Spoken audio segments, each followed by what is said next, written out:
Hey everyone, welcome. So, I thought we could start with a little compatibility quiz. We'll pretend we're on eHarmony. First question. Do you like pina coladas? Well, sure. All that pineapple, coconut, and rum, what's not to like?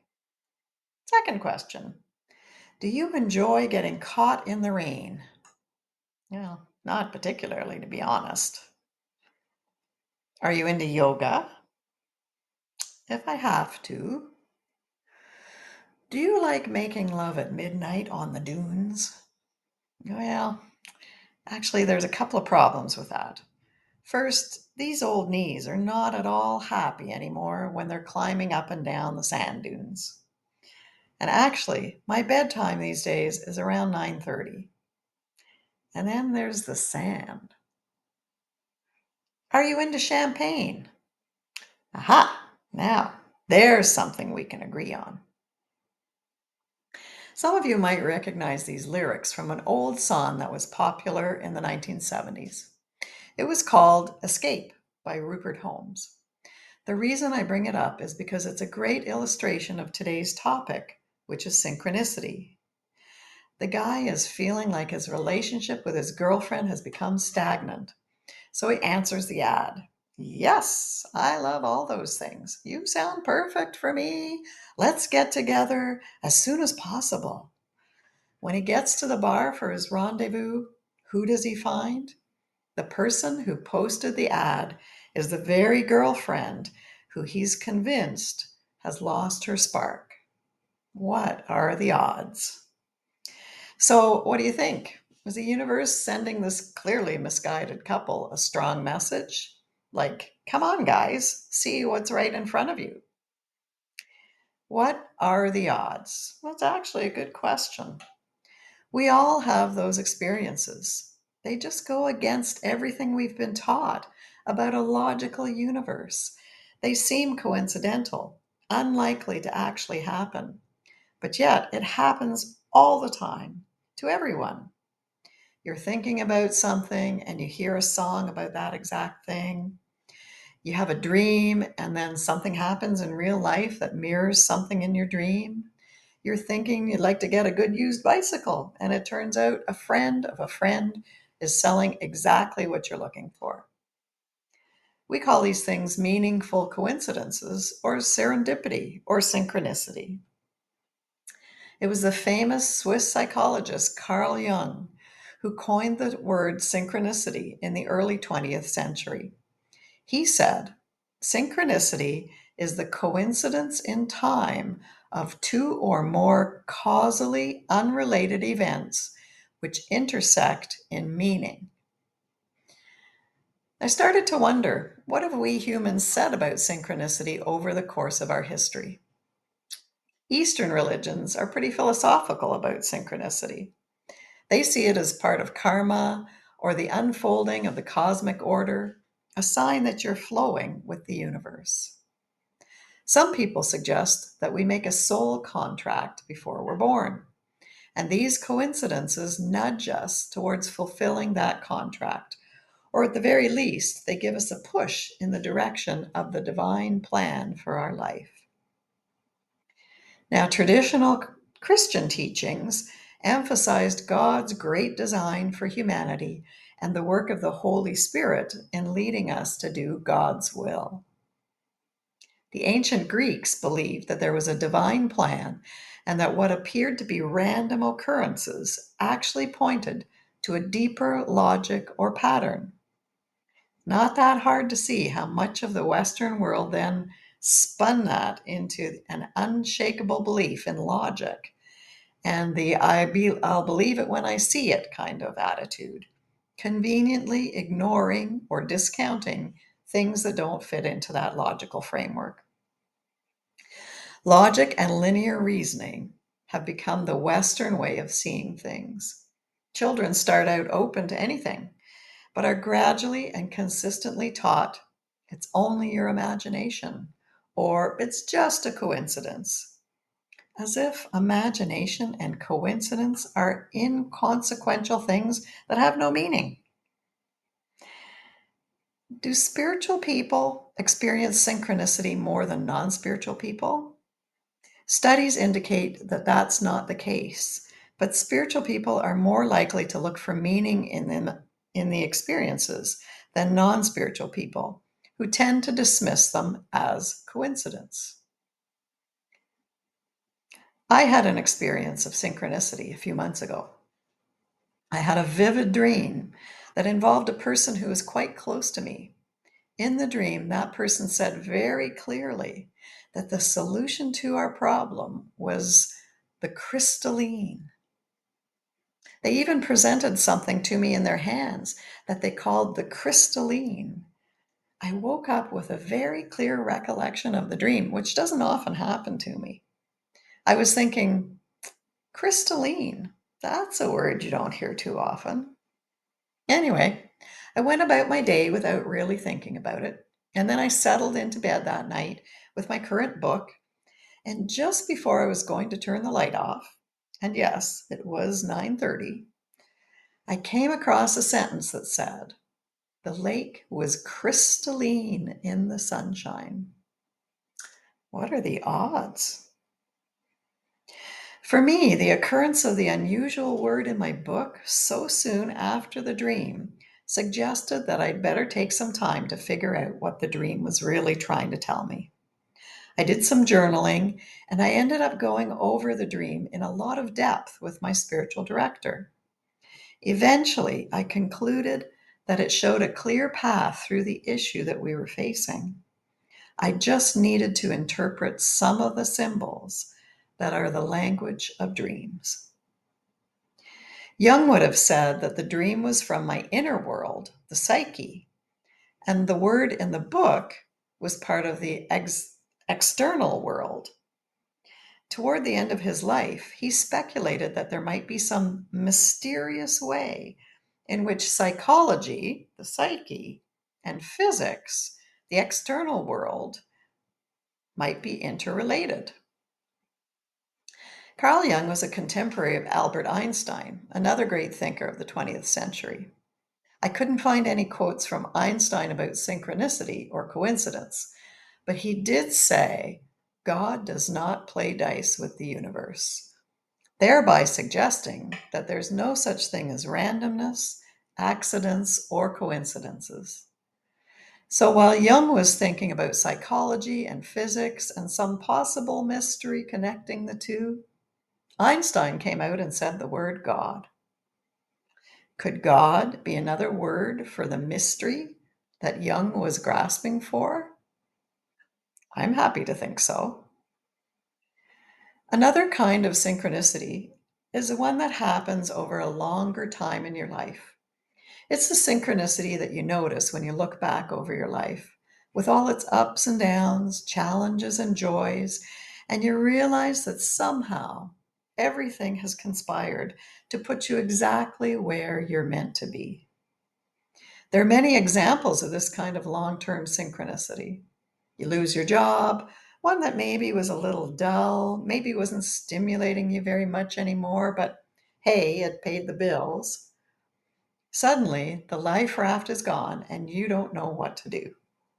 Perhaps losing this job will open up the way for you to find an even better job or change the path of your career altogether.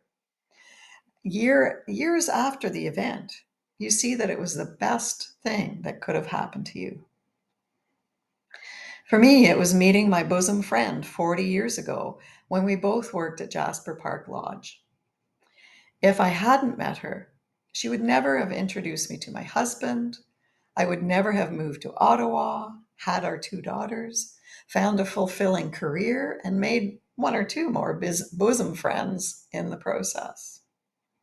I expect you all have similar stories that you could tell. So let's get to the nitty gritty. What's really going on? We're all spiritual people here. So let's just take it as a given that we all believe that God, or spirit, or the universe, substitute whatever word you're most comfortable with, is somehow involved in our lives and in our experiences of coincidence and synchronicity. Also, God is the ultimate source of meaning in our lives. So it follows that these episodes of synchronicity might have some meaning for us, right? Synchronicity wasn't a term that was in use when Charles and Myrtle Fillmore, the founders of the Unity movement, were around. But through their writings, we understand their teachings that all experiences are part of the divine order of the universe. Unity's third principle, thoughts held in mind produce after their kind, talks about this. Our reality and experiences will reflect wherever we are in our thoughts and spiritual beliefs. Many spiritual seekers believe that God has a pattern for our life. It's been mapped out before we're born, and we're destined to see it through to the end. Our end of life comes when we've learned and experienced whatever was in the plan to begin with. For some people, that end comes sooner than for others. But the true believer will see that it's all part of God's plan. And although we might not like or understand it, God knows what the real meaning is. These people see synchronicities as nudges or signs or red flags put in our path to encourage us along the way that's meant for us. Some of you might be thinking, okay, that sounds reasonable. I can get behind that. Now, I'm sure that most of you have read The Five Principles by Ellen Davenport. It's pretty much the first book that gets recommended when you want to know what unity is all about.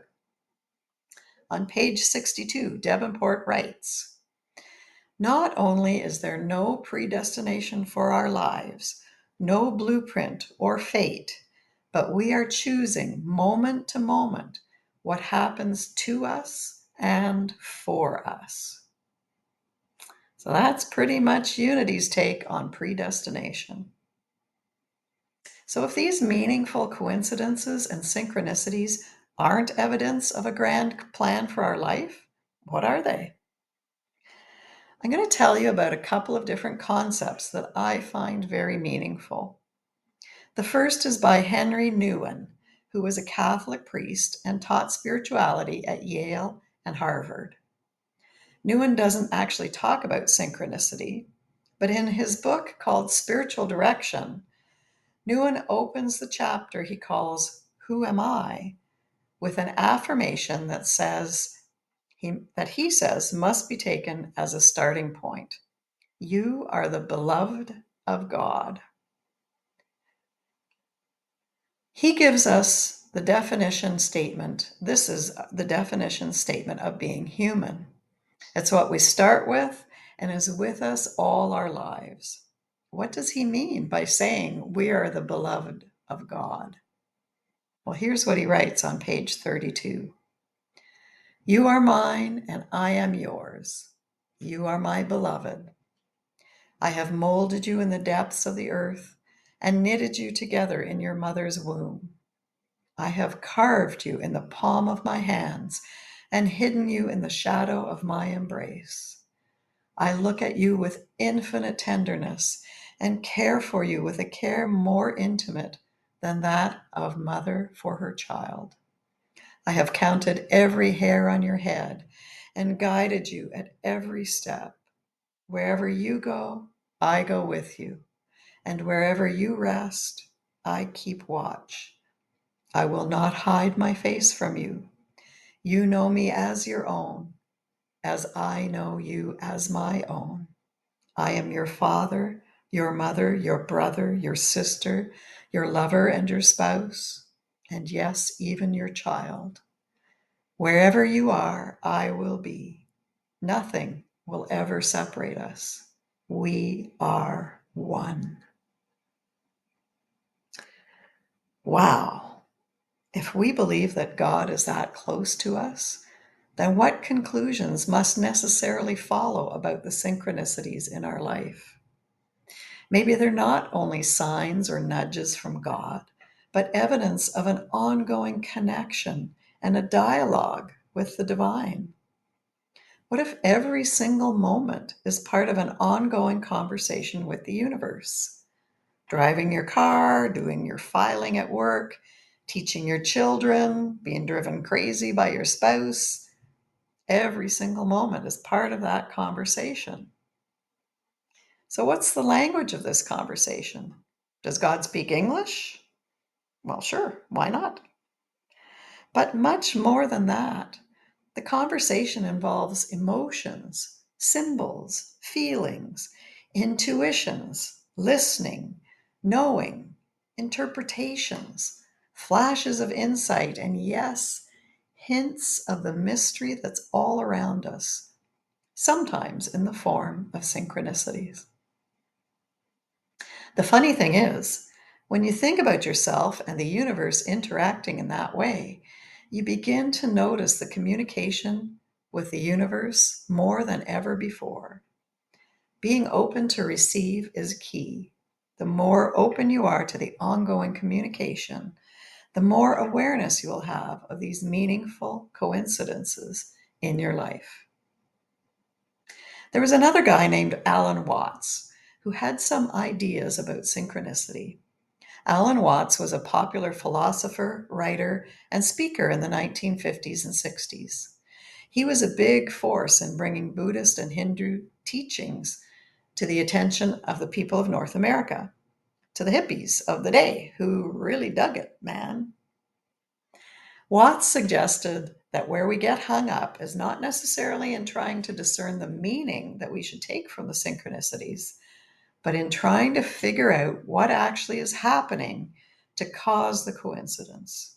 We spend too much time trying to understand what is ultimately unknowable because God and the universe, like the concept of infinity, are too big for our brains to wrap themselves around. We just need to accept what we are experiencing. Watts gave a talk once called The Dance of Synchronicity. I came across it on YouTube, and it was actually what inspired me to choose this topic. Here's the gist of what he had to say. He said, children don't need a reason to dance. They are the dance. They live in their imagination and in the mystery until they're told to grow up. When they stop, then they stop listening to the special language of the universe, and it becomes harder and harder to hear it.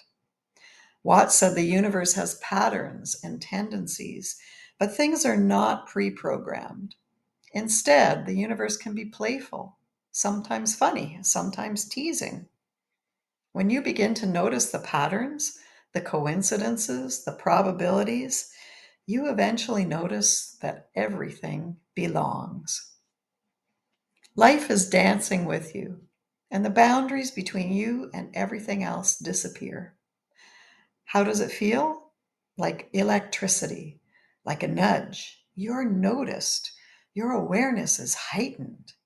You only have to listen. You'll hear the rhythm, never quite still, never truly random. Synchronicities are part of the rhythm. They're like individual notes of music. He suggests that they are invitations. The universe is saying, are you listening now? Who sends them? The universe isn't separate from you. If a message appears, who sent it? You did. The deeper you, the you who is eternal. Don't ask, what does this mean? But what part of me already knew this? You are not a recipient. You are the message. Life has meaning, not by logic, but by rhythm. The patterns that we begin that and the patterns begin to be seen and found. Simply soften and allow. Don't strain to find the meaning. Listen with life. Become still enough to hear the music that's been playing all along. There's no certainty because the universe doesn't operate in straight lines. It flows like water. And like water, it's always right where it needs to be. Don't demand more evidence. Simply follow the flow because it's calling to you. Synchronicities are like stepping stones. You take one and the next appears. That is the dance, to live without full control, and trust your feet, even when you don't know where they're going. Synchronicities happen because you're connected, part of the whole, the rhythm, which is always speaking in numbers, in songs you hear, dreams, shadows, feelings, through strangers and through the people in your life. A synchronicity is not a message to be decoded, it is you. Don't try to understand it. The truth is not the answer, it is in the experience. You are part of the music. You are the pattern becoming aware of itself. While I was writing this talk, I read about a therapy session with Carl Jung in which a patient described a vivid dream they had that was about a scarab beetle. While the patient was talking, Jung became aware of a small flicking sound at his window. He went to investigate and found a small beetle that was knocking against the window. He caught the beetle and brought it in to the patient, and the story is that it became a step towards some kind of transformation in the patient. So after reading this, I got up to stretch my legs. I happened to be at a friend's house because I was babysitting her dog. I went to the kitchen to make a cup of tea. My eye was caught by a very pretty calendar on her wall with a colorful print of fishes showing the month for July. Something moved me to want to see what the picture for the next month would be. I lifted the page, and there was a picture of scarab beetles. I've given you a lot of thoughts about synchronicity. Ultimately, the thing to know is that God is always active, through us, as us, and around us. We are part of an exquisite experience, made all the more delicious by these little mysteries that we can't explain. We shouldn't try to understand them. We shouldn't try to understand the how, but the what of the message is within us to know. Enjoy the dance.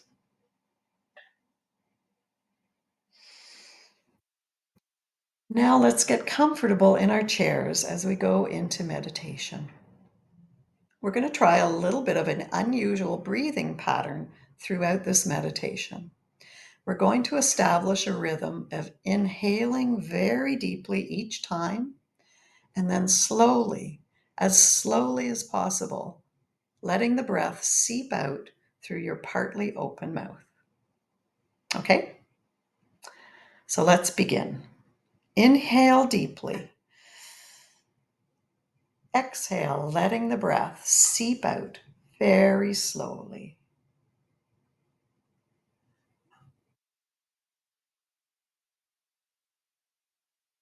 Inhale deeply. Exhale very slowly.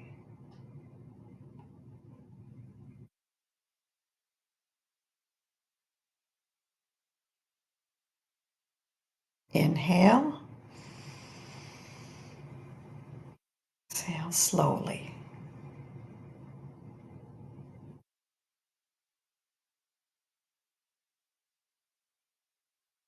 Now imagine that your deep inhales are filled with love.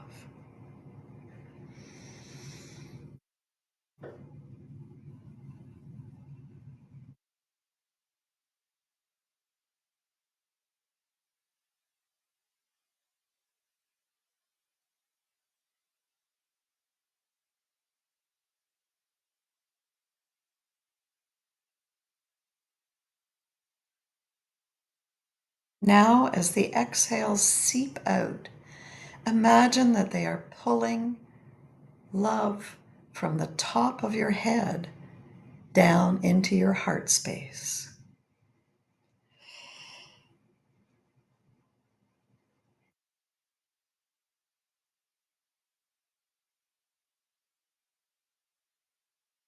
Inhale, pull the love. Exhale, pull it down from the top of your head into your heart space.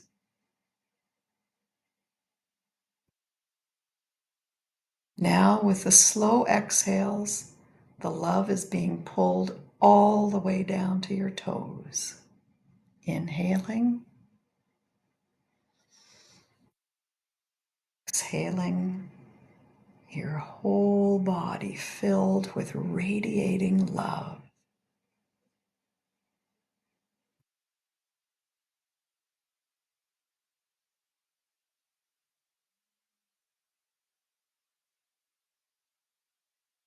Exhaling, filling with radiating love.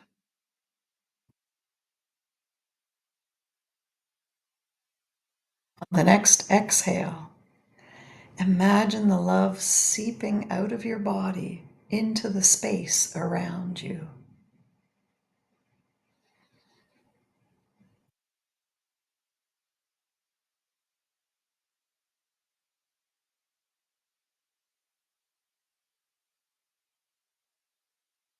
Now imagine the love seeping out to the world and to the universe, enveloping everything there is in gentle, radiating, peaceful love.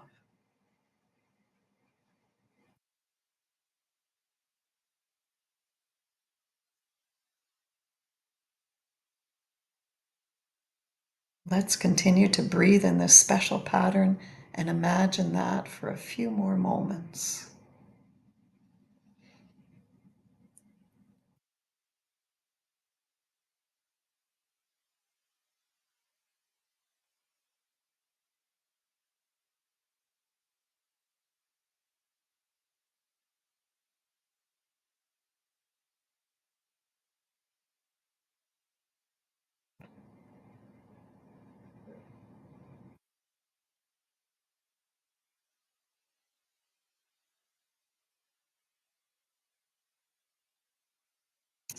Now start to wiggle your toes, your fingers, shrug your shoulders. Feel yourself returning back into your body and into the room. I wish you a loving, peaceful awareness of your place in the dance of the universe. Namaste.